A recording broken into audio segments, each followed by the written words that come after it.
My peoples, this morning the topic of racism came up on Boxing for Breakfast. And, we went back and forth, shared some opinions, and talked about it for a minute, which got me thinking, what was the first time or when did I become aware of racism?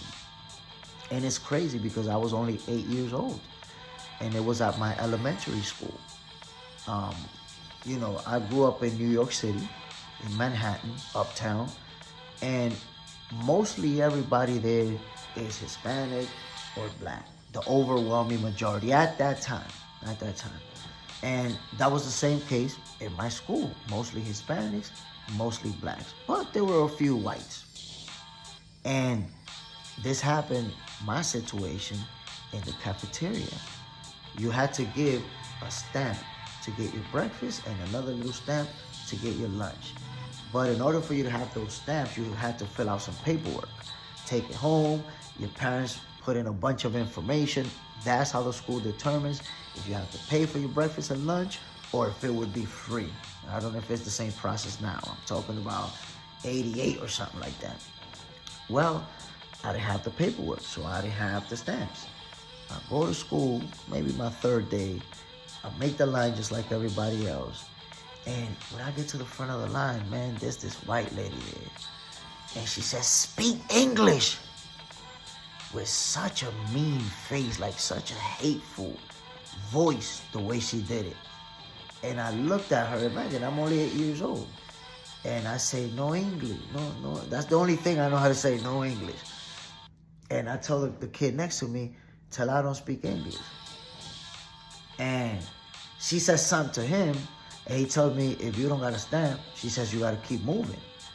So that's when I realized that she's not going to give me no food. I'm not eating. When I look at her, she goes like that to me, like get out of there. You don't see me telling you get out of here? I actually felt like I was wrong. I was embarrassed. Like, oh shit, I'm holding up the line. I'm looking dumb as hell right here. Damn. And I move out of the way and I go sit down somewhere. I'm just sitting there watching the line, watching kids sitting down eating. And I noticed that a few white kids went to her. They didn't have no sticker and she gave them food. She gave it to them. But I don't know anything about racism. Never even heard the word. I just don't understand why she acted like that with me. It was weird. And everybody's already served. There's no more line. When that happens, they would take the food out, clean out the things, the trays or whatever. So there's no food over there already.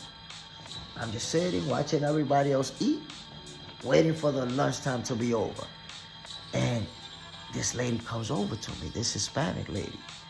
And she says something to me, and I say, "No English." And she says, "Ay, yo hablo español." I'm like, oh my God. Yo, she spoke Spanish. It's like I saw an angel. Because nobody spoke Spanish, it seemed. So nobody was going to help me with anything. And I tell her, no, yo no estoy comiendo porque ella me dijo que no. I told her I'm not eating because this lady, and she says, "Who?" And I point at the lady. Kids, we point. When we're kids, we're going to point. And at that moment, she happened to be looking at me.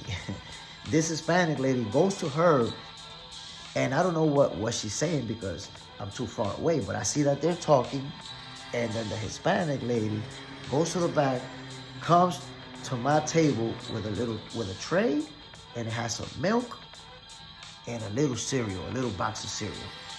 And she says, "You gotta eat it fast because lunchtime is almost gonna be over." And I say, "Okay, thank you." In Spanish, of course. I eat my little cereal. I'm feeling upbeat. I'm feeling happy because now I saw somebody that's going to be a familiar face because I don't know anybody. I don't have no friends, nothing. Eat my little cereal. And as I'm finishing, the bell rings. Boom. Everybody gets up. It's time to go to class. Now, when in the cafeteria, you can't take any of the food to the classroom. You can't take anything out. If you didn't eat something, you got to leave it there. In my case, I only had a little box of cereal anyway, which I already ate. So we're all leaving the cafeteria, And this lady is at the door right where you leave. And right before I walk out, she leans in and she tells me in Spanish, "Don't let nobody see it." And she puts something in my pocket. I walk out. When I put my hand in there, yo, she put an orange, and it was already peeled. And I remember, y'all got to the classroom, and as soon as I got to the classroom, I said, "Can I go to the bathroom? I gotta pee." Teacher said, "Yeah, go ahead." I went in the toilet, ate my orange, the orange peel right there, went back to the classroom. And I was good after that. But that lady became the person who would take care of me until I actually got the stamps. Because it took me longer because I didn't speak English. My parents didn't speak English. I had to go to imagine an 8-year-old trying to go to the office, trying to figure out the right document. Give me these documents in Spanish so I could bring it to my parents. Because imagine an 8-year-old doing this. So it was a process for me to get it done. But finally I got it and went into that normal thing where I just make the line like everybody else and get the stamp. But before that, it was that Hispanic lady. Man, I can't remember her name. I wish I would.